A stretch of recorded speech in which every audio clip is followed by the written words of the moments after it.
Assalamu alaikum girls. This is Farzana Hassan with the next sonnet, The Silken Tent by Robert Lee Frost. It's a sonnet written in the glorification of women. As far as the theme of this poem is concerned, Silken Tent is here to symbolize women. The poem presents a comparison between women and a silken tent. It symbolizes actually the certain qualities of women folk, which are flexibility, adaptability, strength, sheltering powers, and also the beauty and softness of women as it is suggested by silken or the word silk.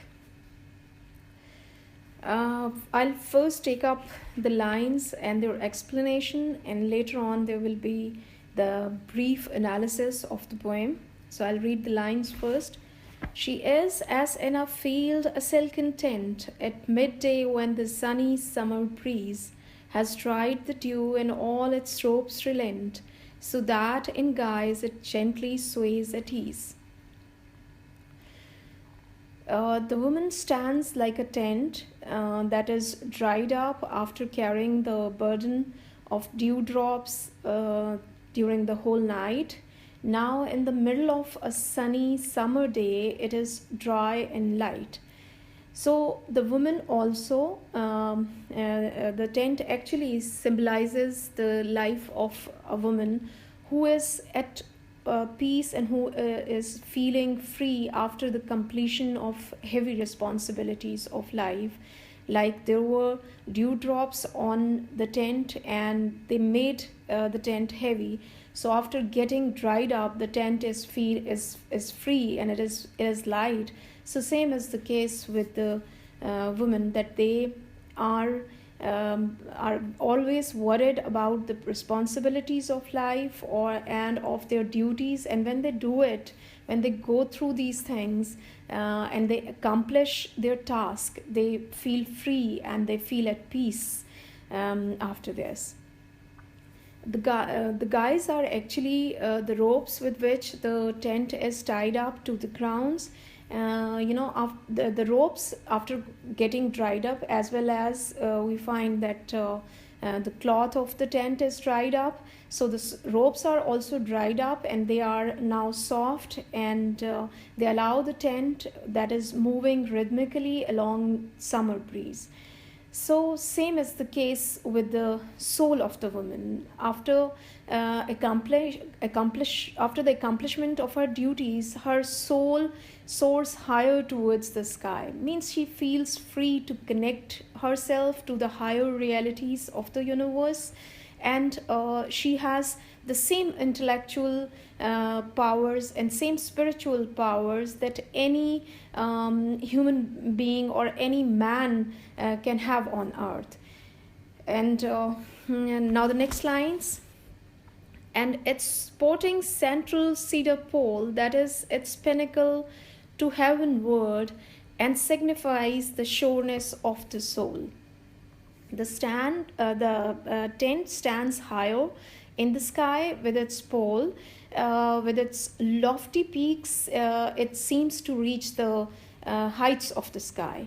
So women, with their free with their free spirit and spiritual powers, show their independence and individuality, though they are bound to the earthly realities, and yet they have powers to rise higher, to have a connection to the higher realities of life.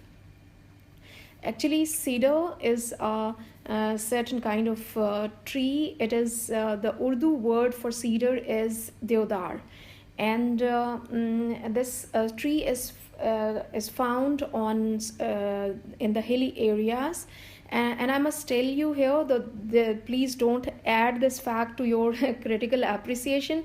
It's just for the sake of your general knowledge that cedar tree, which is called deodar in Urdu, is the national tree of Pakistan, and it is found in plenty on the mountains if you ever get a chance to visit our northern areas. So he this cedar pole is actually the pole of the tent, to which the entire cloth of tent is, it keeps the cloth of the tent higher in the sky. So the women, they are obviously glorified by Robert Lee Frost for their great qualities, that they are not only grounded like a tent to the earth, they are connected to the realities of earth, but also like the pole of the earth that goes higher in the sky, they are connected to the higher realities of the universe. So in this way, he is presenting women in a glorious light, and as a figure that towers high, and that also surrounds the entire universe. The tent is not bound with a single rope, but it is held around with many ropes in a loose way to serve its purpose.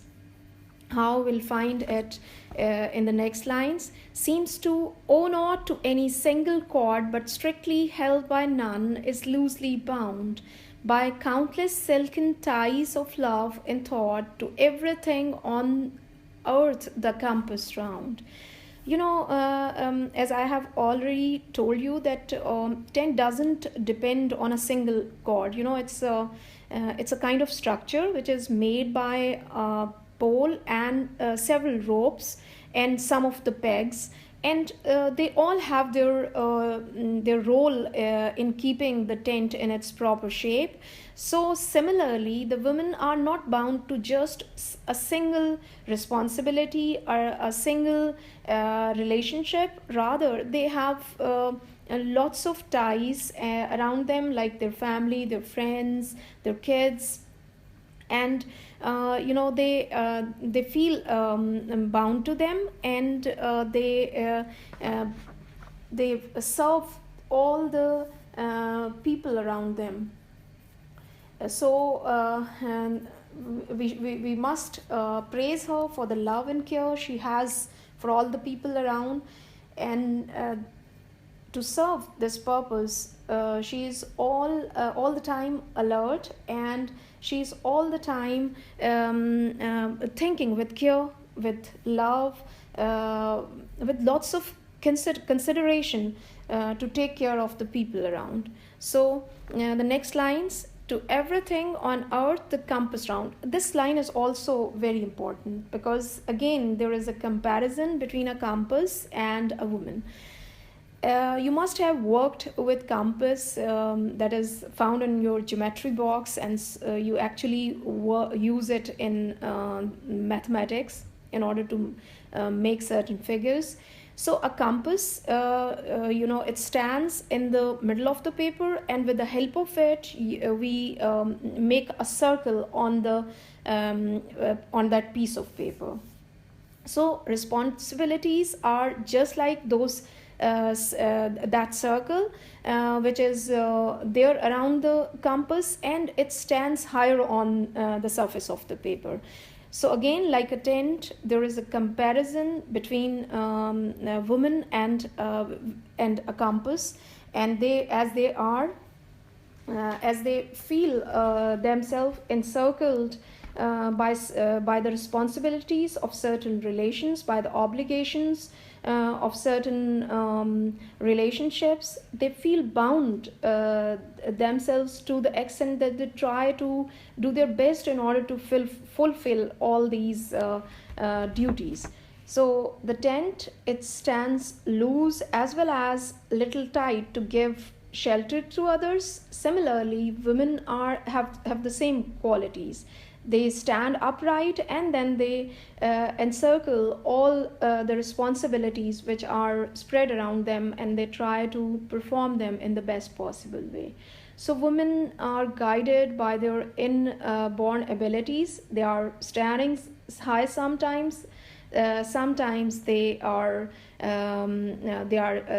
low in order to carry the great burdens of life, and they are fully aware at the same time of their freedom and their bondage. This line, and the lines which are three lines at the end. Now I'll read and then I'll explain. And only by one's going slightly taut in the capriciousness of summer air is of the slightest bondage aware. Now, taut means drawn tight, and capriciousness is the quality of being guided by an impulse or by an inner feeling which no one has a control over. It is there and no one can control it. So same is the fact there. Actually, if we look at the nature of a woman, we'll find that she has certain limitations, and those limitations are also given to her biologically as she is processed to be a mother. So, like a mother, even if she is not a mother, she lifts the heavy burdens of life, and she does it with love and care. And after getting the sense of completion, her soul rises higher in the sky freely. So she is strong in every way as she is rooted in the soil and rising towards, and her soul rises towards the sky. So I must say that in these ending lines, the bondage stands for her responsibilities, and in this poem we find a paradox. Paradox is actually a literary term, and we must understand this term through this poem. It's very simple. Robert Lee Frost has presented women in two opposite shapes, or in two opposite forms, or the two opposite forces. One is that she is bound, and the other is that she is free. So being bound and free at the same times is it is an opposite. It is a situation where you find two things opposite to each other, right? She is bound to her responsibilities, and she has the powers to soar higher, to understand the spiritual and the higher realities of the universe. So a beautiful paradox is built up here by Robert Lee Frost in this sonnet, and it gives a complex but at the same time a very beautiful picture of women's powers as they practice it while living on this earth. Whatever I have presented you through the lines of this poem, it is considered to be the general view of the poem. Some of the analysts also think that Robert Lee Frost has actually praised his beloved through this poem, where he is actually praising her for her uniqueness, for her independence, and for her limitations. Though she has a great love and a caring attitude towards Frost, but she is also alive to the other greater realities of life. So whatever the poem presents, whether it is a general view or a personal view, I think it is beautiful in every way, and especially connecting to the present age, where women are becoming aware of all their all their powers and all their rights. This poem is really beautiful to present to us a woman's strong character, even if there is some kind of weakness, that is also meant to make life beautiful. And she definitely makes life beautiful by using all kind of her capabilities or all kind of her capacities. Now, some certain important points about Robert Lee Frost. He was an American poet, and he belonged to the modern age of poetry, because we find among his contemporaries poets like T.S. Eliot, who is considered to be the representative poet of modern age. Though Robert Lee Frost was a modern poet, yet he has practiced some of the traditional and classical features in his poetry. Like in the Silken Tent, he has taken up iambic pentameter, and this is the actually the versification of the poem. It's the rhythm, and it's the beat of the poem. And what we find that it sounds natural like a heartbeat. uh, Pentameter, if we analyze pentameter, pent means five, right? So here I'll attach a paper that which breaks the lines in five sound units, and the lines are taken from this very poem, the Silken Tent. And you will find that there are five units of sound. One is short, unstressed, and the second one is long, stressed sound. And you can easily find in this paper that on this paper that the short sounds or the unstressed sounds are written in small letters, whereas the stressed sounds and the long sounds are stressed and long sounds are written in capital letters. And all these lines are giving us a group of five sound units with one short and one long sound. This was all about the Silken Tent, and now I want to add to your previous poem, that is on his blindness. Um, on his blindness is presenting through this poem. We find the practice of two literary terms. One is irony, right? And the other one is alliteration. First, I will take up the irony. If you look at this poem, that this poem conveys a situation in which we find that Milton has an enlightened soul. He has a strong poetic capability, but this he is helpless because of the physical darkness around him. So this situation is called irony of situation, which is so beautifully presented in the sonnet. And I also found another feature here, that was the repetition of consonant sounds. And this feature of literature, or this literary term, is called alliteration, wherein you find in the same line the repetition of consonant sounds. So there is a line that says dark word wide. Now word wide is giving the repetition of consonant sounds w. V sound is repeated here in order to give a certain music, and obviously it adds to the beauty of the poem.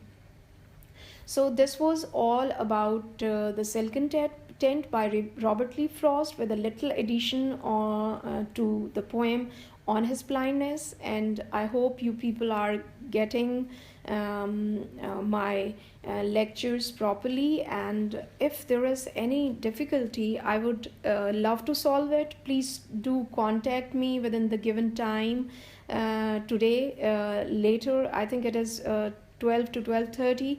So along with that, I would ask you to prepare the critical appreciations of these two poems. And you need a critical appreciation written in such a way that it can fulfill all your needs. Like you can, with the help of this, you can attempt your short questions. You can also please do read the explanation, or do understand the message of the poem and every line in such a way that if you get the question of reference to context, you can easily attempt it. I think you people are very much aware with the question of explanation with reference to context, that is, as it is there in your first year English syllabus, in which you will be given lines where you will have to tell about the poet, the poem's name, the background of the given lines, and then the explanation of the exact lines which are given there in the paper. Sometimes you also get MCQs, so prepare the summary of the poem, some information that you should have, definitely a little bit of information about the poet, and then the literary analysis of this poem, and also try to add certain lines to make your critical appreciation beautiful, like I would read those lines which will make your critical appreciation beautiful, like in On His Blindness, the last line, they also serve who only stand and wait. As I already told you that this is the crux of the poem, so you can quote it there. Similarly, I like these four lines here, which are there in the silken tent. You can also quote them, at least the I'll say the four lines and at least quote the last two of those four lines. It would also add beauty to your critical appreciations, like seems to owe not to any single chord, but strictly held by none, is loosely bound by countless silken ties of love and thought, to everything on earth the compass round. Especially these two lines, by countless silken ties of love and thought, to everything on earth the compass round. They beautifully present the nature of women, and please do ask me if there is any problem in both of these my lectures, because I'll be meeting you on WhatsApp group after some hours, so meet you there inshallah. Allah Hafiz. Thanks a lot.